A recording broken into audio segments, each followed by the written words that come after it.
If you'd like to improve your flexibility, a stretching strap is a simple but effective tool. In this video, I'll show you 11 different stretch strap exercises that you can use to improve flexibility from your neck all the way down to your foot. Now, a stretching strap is a long, firm strap with a lot of different loops in it. There are a variety of different brands, and any type of stretch strap that you have will work for these exercises. The one that I'm going to use is from Pure PT Supply. You can see it's a little bit longer than the typical stretch straps. The loops are also a little bit larger, and it's a little bit wider, which makes it a little more comfortable for some. But again, you can use any type of stretch strap that you have. If you need one, I'll put a link to this one down in the description. So for the first exercise, this is going to be to improve turning of your neck. So if you have pain, stiffness, limited mobility, turning side to side, this is a great exercise. You'll cross one arm across your body and grab the opposite side of the strap. Then take the other hand and cross it over top. You probably want to pull the strap out like that. Now, 50% of your turning comes from the C1, C2 vertebrae, right underneath the base of the skull. So you're going to pull the strap right underneath the base of the skull and then kind of across your cheekbone like that. You'll pull down with this arm while pulling across with that arm, then hold for a second or two, and then come back to the middle. And then you'll repeat that for 5 to 10 repetitions. I'll just do 5 for this purpose to keep it kind of brief. Just go as far as you feel comfortable going. And again, hold 1 to 2 seconds and then come back to the middle. Then you'll switch hands. So this hand will now pull down. You'll take the other hand and bring it over top. Again, pull the strap out and bring it across the base of your skull, across your cheekbone. Pull down with this hand while pulling across with the other.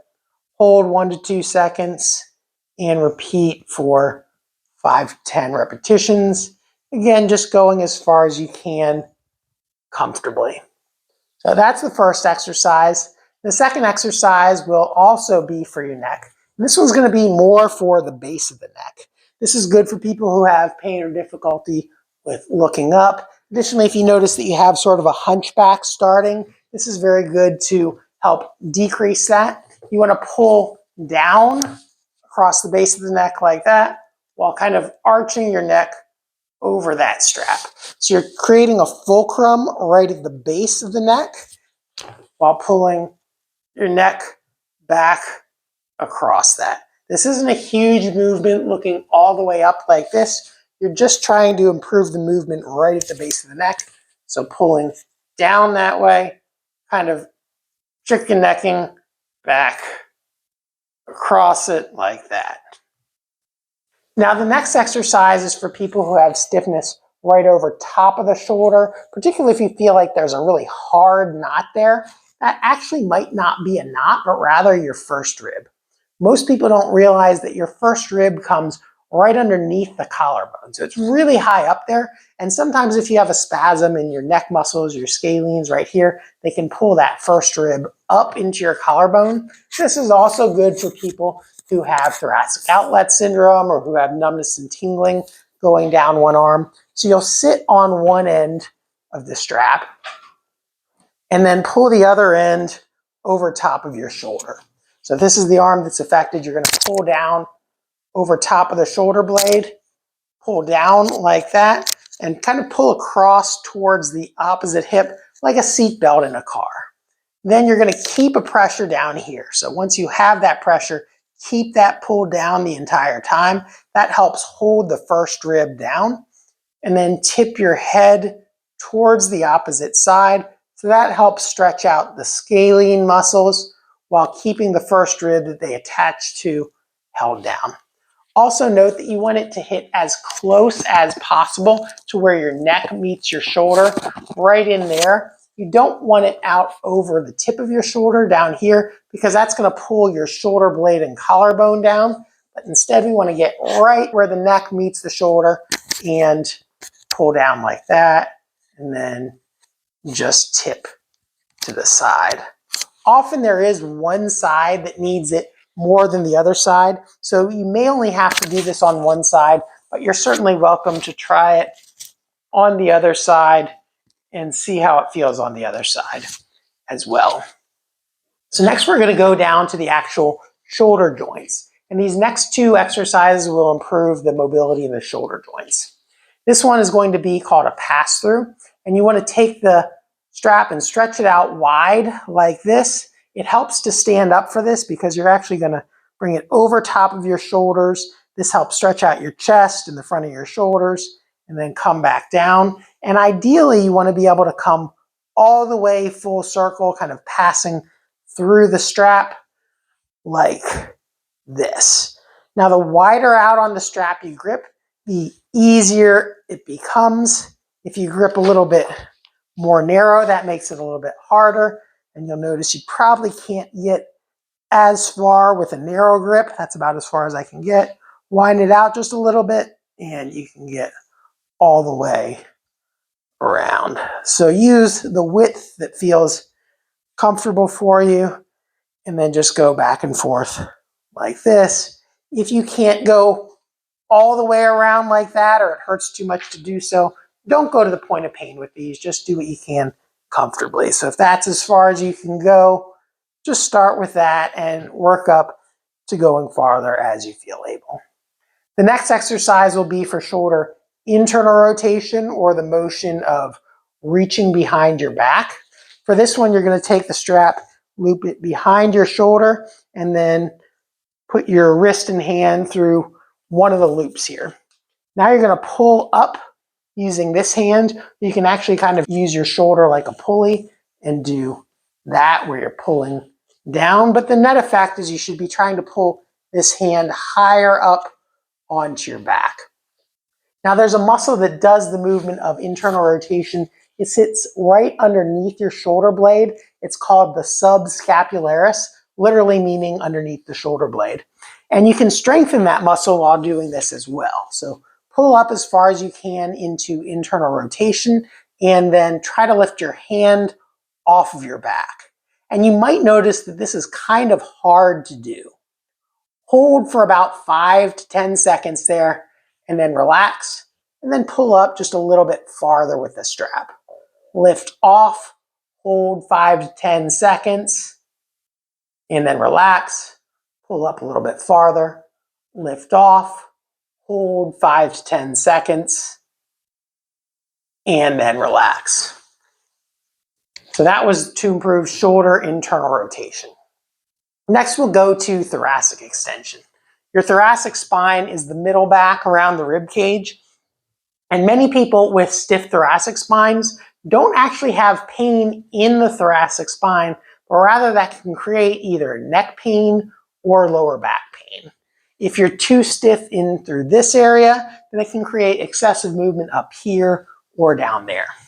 So to do the thoracic extension exercise, you're going to loop this around your back like this and find a segment where it's a little bit stiff. You'll probably notice if you look at the curve in your back, the area where you have the apex of that curve out there is going to be probably the stiffest part. So put it right around that area. Then you're going to pull out with your hands. It helps to put your hands through the straps to give you a little extra oomph or leverage here. Push out into the strap like that while arching your back. So it should be kind of a fulcrum. And again, it's a pretty small movement. You're pulling out with the straps like this while arching your mid-back over it like that. And repeat that about 10 repetitions or so. You might try moving to various different parts of your thoracic spine and arching at different levels and see where it feels comfortable. Sometimes when doing this, you might hear or feel a little snap or a pop, and often that feels pretty good. Next, we'll move down to the hips. Now notice we skipped the lower back, and that's because you don't really use the stretching strap to help with the lower back itself, but stretching the areas below it, the hip, and mobilizing the thoracic spine like we just did, often are very helpful for people with lower back pain. So this next one's going to be a piriformis stretch. And this is particularly for people who have really stiff hips. Perhaps you have trouble putting on your shoes or socks. You really have difficulty getting your leg up like that. The typical piriformis stretch would just be pushing down like this, like a figure 4. And if you can do this, you really probably don't need the strap. But I do have a lot of patients who are older and have some hip arthritis or just have some stiffness in their hips, and they can't even get to this point. And if that applies to you, this may be a really good option. You'll just take your leg and put it through one of the loops in the strap like this. Then pull up with the strap this way, and you can use one or both hands. Pull up like this as if you're going to cross your leg over, and then as high as you can get, then try to hold it there. Notice the strap is loose here, so I'm holding with my muscles. This is an isometric strengthening exercise. If you need to give a little bit of help from your hands, that's perfectly fine too. Hold about 5 to 6 seconds, and then relax, then pull up a little higher. Then try to hold it there. Again, hold 5 to 6 seconds, relax, try to pull up a little higher, and then hold 5 to 6 seconds, relax, and try to pull up a little bit higher. Now, once you can get all the way up to this point, again, you probably don't really need the strap, although you can still do that isometric where you pull up like this, try to lift your ankle off of your knee, hold, and relax, hold, and relax. Now we'll move to the hamstrings. And these are probably one of the more well-known exercises, but I'm going to add a little bit to it. To do a hamstring stretch, you'll lie on your back and put your foot through the middle strap here, or the middle hole. Then lie down on your back like this. Straighten the opposite leg and then pull up like this. And that's the hamstring stretch. Now, if you want to make it a little bit more of an effective stretch, rather than just doing a static stretch and holding it like this, you can choke up on the band here a little bit and then pull down into the strap and then relax and pull up a little bit farther. So again, we're using that contract, relax, contracting the hamstring by pushing away, holding for 5 to 6 seconds, and then relaxing and pulling back a little bit harder and repeating that 3 to 5 times. If you have difficulty doing that, you can also cross it behind your leg like this, and then you're pulling up a little bit more using your calf rather than pulling your foot down. This is particularly helpful if you have some sciatica. Pulling your ankle down into dorsiflexion like that might not be incredibly comfortable, but if you come back behind your calf like this, you can stretch the hamstring while still allowing your foot to point that way, and you don't have as much tension on the sciatic nerve as when your toes are pointed this way. So if you're purely focusing on your hamstrings, you can do this, and again, push, hold a few seconds, and then relax, and pull a little farther. Push, hold a few seconds, relax, and pull a little bit farther. So that's the hamstring stretch. Next, we'll move to a quadriceps stretch, and this is particularly for the rectus femoris. You have 4 quadriceps muscles, hence the name quadriceps, and the long one that crosses both your hip and your knee is called the rectus femoris. Now, in order to stretch that muscle, you need to extend your hip while also bending the knee. And this is where using a stretching strap is incredibly helpful. You loop the strap around your foot or around your ankle like that. Then you're going to pull up this way. Now you want to try to avoid really arching your lower back. So try to keep your lower back as flat as you can. Pull the knee up. And then again, you can kind of do a contract relax, kicking your leg out into the strap. And then relaxing, pulling a little farther into the stretch. Kick your leg out into the strap. Hold 5 or 6 seconds. And then bend it a little farther. Kick and hold. And then bend it a little bit farther. Now, if you want to strengthen your glutes in the same position, you can now start to do a slight lift off of your knee. That utilizes your gluteus maximus. this muscle right back here to help with hip extension, lifting your leg up. This is actually kind of hard to do on your own, but you can use the strap for a little bit of assistance, holding there, hold 2, 3, 4, 5, 6, and then relax, and then try lifting up a little higher, hold 2, 3, 4, 5, 6. Now again, avoid really arching your lower back like that. So you want to try to actually make the movement come from your hip joint rather than compensating at the lower back. So again, you can do the kick out with the quad and stretching back like that, or you can do the slight lift off and hold like that. Now, another common exercise that people do with these straps in physical therapy is called heel slides. This is particularly common after you've had a knee surgery, particularly a total knee replacement.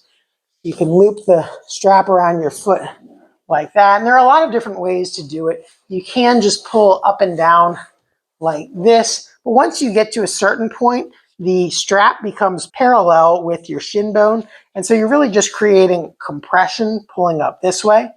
If you cross the strap around like this and then pull back low, kind of pulling heel towards buttock like that, the direction of the strap is now perpendicular to the shin rather than parallel to the shin. And so it helps you to bend it a little bit more effectively, especially once you get further up into those end ranges of knee bending.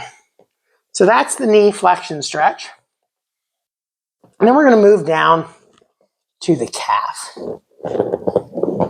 So you put the strap around your foot like this, and then just pull up on your foot that way. This stretches out your calf muscles, which is really helpful for people with knee problems, really helpful for people with plantar fasciitis or other foot problems. So this is a great stretch to do. Again, if you want it to be more than just a passive stretch of pulling up with your hands like this, you can push down with your toes like you're stepping on the gas while giving resistance with your hands. Hold 2, 3, 4, 5, 6, and then relax, and then pull it up a little bit farther. If you notice your hands are slipping on the strap a little bit, you can loop through like this. That gives you a little better grip. Pull, and then push against it with your toes. 2, 3, 4, 5, 6. Relax. Pull it up a little bit higher. Push. 2, 3, 4, 5, 6. Relax and pull it up a little bit higher. And again, repeat that sequence about 5 times. So those were the stretching strap exercises. If you did find this video helpful, make sure to give it a like and subscribe to the channel so you don't miss out on my future tips. Thanks for watching, and I'll see you in the next one.